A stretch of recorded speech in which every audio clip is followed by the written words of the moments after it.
Hello and welcome to Business 360. I'm Arundhati Ramanan and here are the top headlines that we're tracking for you this evening. Sensex and Nifty recover in the last hour to end with minor gains on Friday, but indices snap a two-week winning streak thanks to a sharp fall in financial stocks. SEBI bars American trading firm Jane Street from Indian capital markets alleging market manipulation. Interim order seeks to impound gains of more than 4,800 crore rupees, the largest asset seizure by SEBI till date. Jane Street disputes the findings and says it will engage with the regulator. Reliance Retail moves the company law tribunal for an internal restructuring, seeks to house the FMCG business under new Reliance Consumer Products, which will be directly under Reliance Industries. The move could set the stage for an IPO. Dalmia Bharat is the highest bidder for debt-ridden JP Associates with 14,600 crore rupees, followed by Vedanta and Adani. Most bids are conditional offers and hinge on resolution of Sports City land dispute. President Trump says U.S. will start sending letters to countries specifying what tariff rates will be imposed starting today. Floats potential tariffs in a wide range of 10% to 70%. No official word yet on a possible mini trade deal between India and U.S. as the 9th July deadline looms. U.S. lawmakers passed President Trump's sweeping spending and tax bill, handing him a first major legislative victory in the second term. Democrats call it a dark day for the country. The bill is estimated to add more than $3 trillion to the U.S. national debt. India is always top of the list and presents a huge opportunity, says the global CEO of Deutsche Bank, Christian Suing. The bank has recently pumped $800 million into India. That's an exclusive. More than 60 people are dead as torrential rains and cloudbursts wreak havoc in Himachal Pradesh in the last 2 weeks. The state estimates property damage worth over 400 crore rupees. World chess champion Gukesh beats world number 1 Magnus Carlsen once again. Chess legend Garry Kasparov says questions can now be raised about Magnus Carlsen's domination of the sport. Straight to the day's market action, Sensex and Nifty recovered in the last hour of trade and ended the day with marginal cuts. Nifty held on to the 25,400 mark, and this was largely supported by IT stocks and ICICI Bank. For the week, however, the market snapped its two-week winning streak, with Nifty and Sensex falling 1% each. The mid-caps outperformed the benchmarks, also gaining nearly 1%. Surbhi Upadhyay joins us now with the day's market action. Surbhi? Well, it's been a Friday that ended pretty much in sync with how the rest of this week has been, and the week has been all about consolidation. The Nifty moving in a 250-point band and really unable to make a decisive move on the way up. The bias in this consolidation has been slightly negative, though Friday was better. At least we didn't break through on the downside of the recent trading range. So let me talk about how the numbers stack up. The Nifty is down just about 0.7% for the week. The mid-cap index and even the small-cap index, they've done better. Those indices have managed a 0.3, 0.4% kind of a gain for themselves. So the issue with the market largely is the large-cap space where there's no clarity. It seems the market is pausing ahead of big triggers that are coming up ahead. Number one would be earnings. Number two, of course, would be clarity on U.S. tariffs and our own deal with the U.S., the India-U.S. bilateral agreement. And number three, the upcoming GST meeting, which could offer far more clearer clues on what it means if there are any major slap changes. FPI flows have been patchy right throughout the course of the week, and that explains the selling on the large cap side of the market. The market's also been reading into a lot of the first quarter updates that came through. Case in point would be Trent, and that gives us a sense of how the market is positioned. Trent came out saying that they have had 20% revenue growth for the quarter, which is far slower than what Trent has been doing in the past. The result, a 12% crack on the stock. So it's telling you that the market has no appetite for poor earnings or for slow growth, especially where stocks have already rallied. Let's talk about some of the key gainers of the week. The gainers included the Consumer Durable Index. Healthcare and pharma did pretty well today, a little bit of a defensive bias in the market. PSU banks did well. Defense saw buying. On Friday, we had the news of the Defense Acquisition Council looking at procurement of proposals worth over 1 lakh crores. So a lot of the defense stocks were up and about. And the IT index has done well, 1% up, as that's the next big event. We start off the season with IT earnings. So IT stocks actually seeing some buying ahead of that event. Talking about the losers, real estate was down a little over 2%. And then it's the entire financial landscape. Whether you're looking at the Nifty Financials Index, the Nifty Bank itself, which has been an underperformer, or the capital market space. By Friday, we had the Jane Street episode, which was further weighing on sentiment, but that remains, a soft area for the market as well. We have to go forward and look at, of course, the big headlines from the US, including how markets will react to the passage of the big, beautiful bill. Because remember, yields have been spiking up right after the jobs report. So promises to be an action-packed week ahead.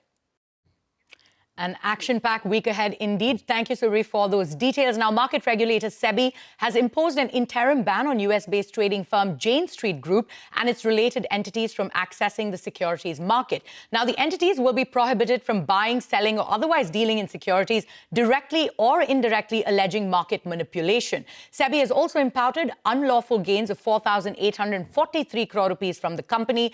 Jane Street says it disputes the findings and will further engage with the regulator. Hormaz Fatakia joins us now with more details. Hormaz, take us through this interim order from SEBI. What is a Friday if it is not crazy? And the SEBI order on Jane Street has ensured that for all of us today. The market regulator has banned Jane Street and its group entities from accessing the capital markets in its interim order that was uploaded last evening on its website. Now, as per this order, Jane Street made unlawful gains to the tune of 4,843 crore rupees through trades between August of 2023 and May of 2025.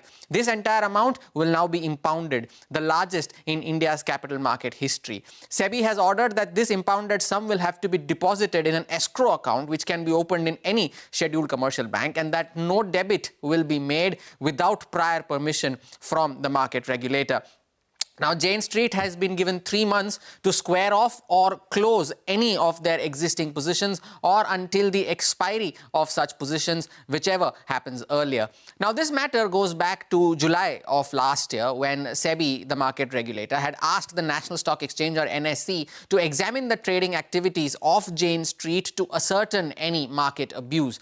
The report for this was submitted by the exchange in November of last year. Now, a month later, SEBI discovered that certain entities were running the largest risks in cash equivalent terms, mostly on expiry day. Now, cash equivalent in FNO terminology is liquid instruments that is easily convertible to cash, which can then be used as collateral to trade. Now, in February of this year, SEBI found prima facie that Jane Street was engaged in activities which were in violation of the regulator's PFUTP or Prevention of Fraudulent and Unfair Trade Practices regulations.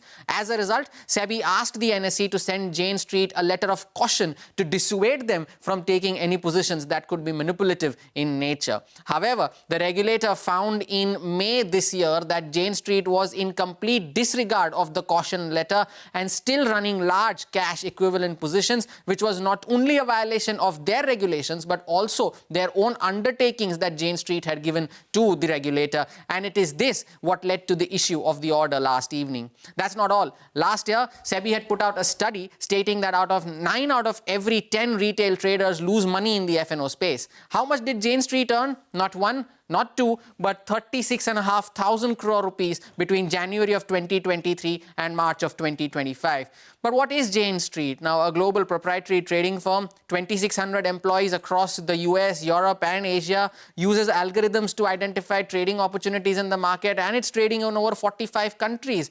Now, does this order bring us to the end of this issue? Well, not yet, because Jane Street has contested the findings of the SEBI interim order and will be reaching out to the regulator regarding this. So it's only part 1 that has come to an end. We'll await to see more as the events unfold.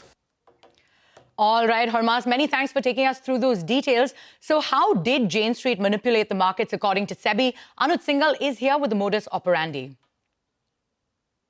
In a nutshell, what was happening, especially on the Bank Nifty, while the other order on Nifty and Sensex may also come. For example, on Bank Nifty, and we always say that Bank Nifty is very lopsided index. Why was this more prevalent on Bank Nifty compared to Nifty and Sensex? Because on Bank Nifty, you have 2 stocks, HDFC Bank and ICICI Bank, which primarily account for almost half of the index.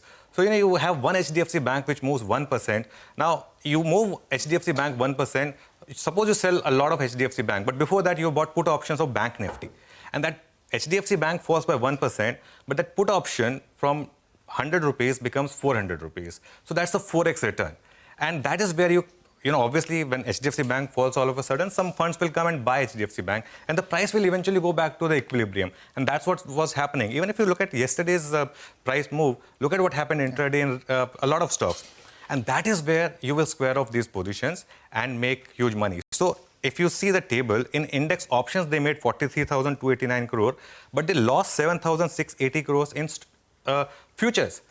Because that is where, you ended up losing the trade. The same would happen on the other way around. I mean, if you're buying call option and, you're doing that. So eventually that, in a nutshell, is what was happening. The market impact, you ask me, the market impact would be restricted to 2 or 3 stocks. Yeah. I think BSE, for example, today could be one of the biggest casualties because, a lot of volumes on BSE, I am told, were being generated by hedge funds. So in that sense, there could be some impact, though my sense is at lower level, even that will see some buying because, first of all, this is not a final order. And second of all, I think this is going to escalate.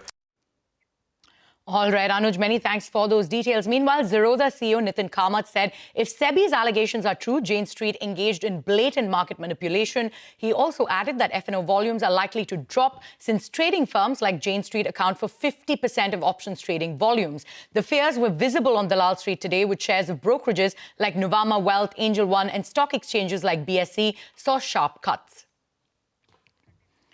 Moving on, Reliance Retail has approached the National Company Law Tribunal for internal restructuring to house FMCG business under a new subsidiary. The new vertical will be held directly under Reliance Industries. Ashmit Kumar is here with more of those details. Ashmit, take us through how Reliance Retail is planning this restructuring.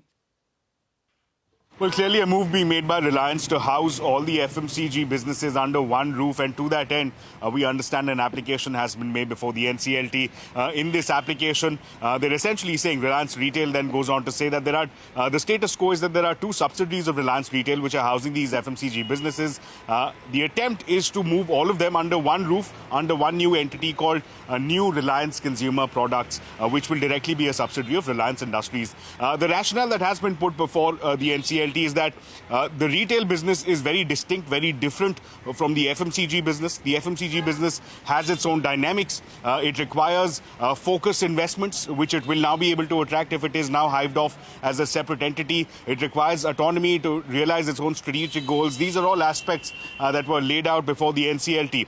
The NCLT, on its part, as a matter of procedure, has asked these Reliance Group entities to reach out to their shareholders, to secure their approval, to reach out to the lenders, creditors, both secured as well as unsecured, to get their approval going forward. Also asking them to reach out to government entities, GST authorities, income tax authorities, to put on record any disclosures they may want to have in terms of contingent liabilities or litigations. And it's after that that the NCLT will consider this application for hiving off the entire FMCG division under one roof.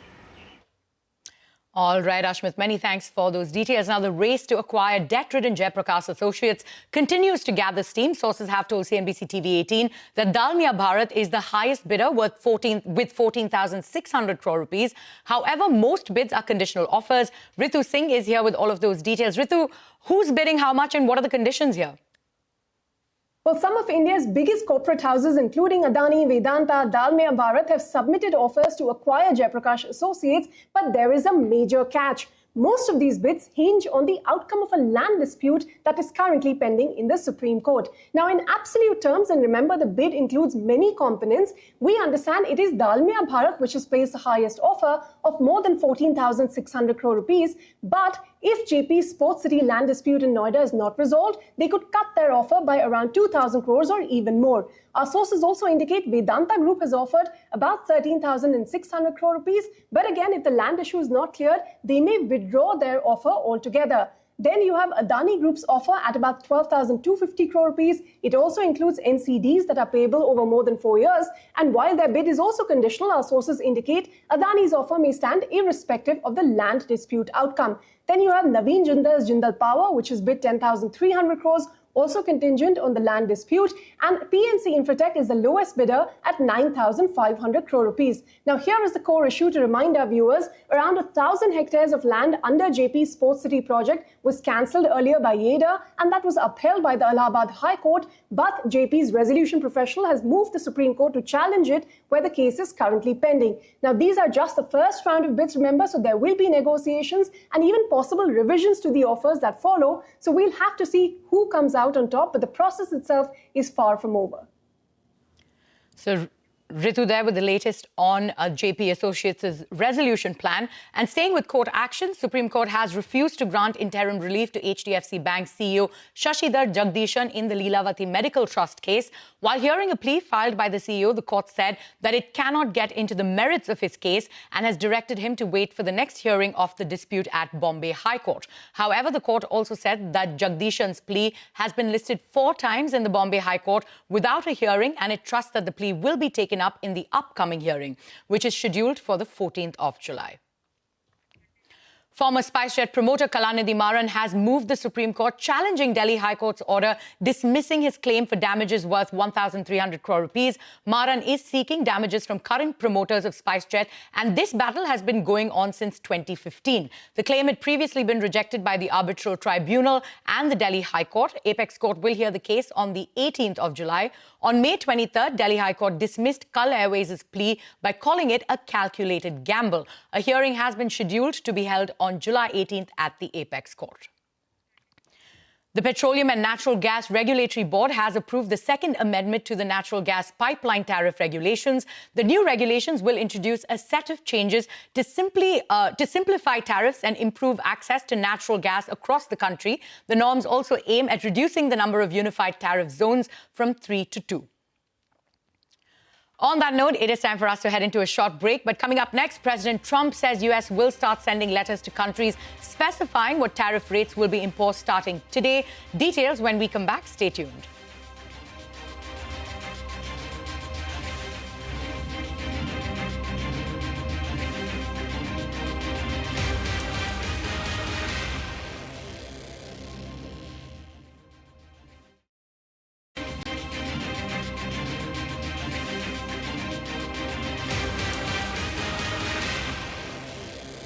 Welcome back. You're still with us on Business 360. In international news, U.S. President Donald Trump has announced that his administration will start sending the tariff letters to countries starting today.